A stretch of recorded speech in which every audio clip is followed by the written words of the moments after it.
أكبر.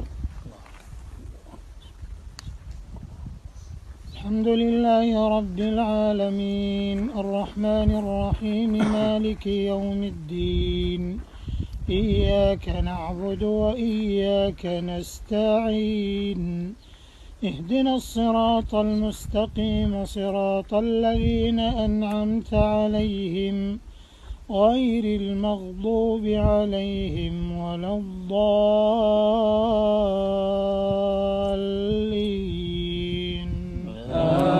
آمين.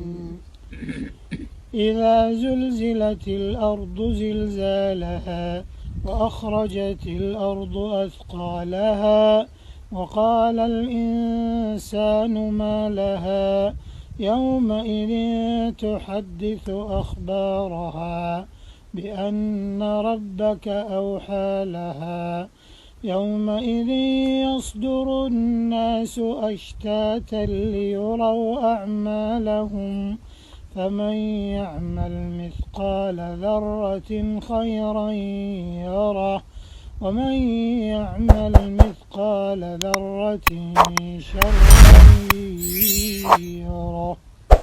الله أكبر.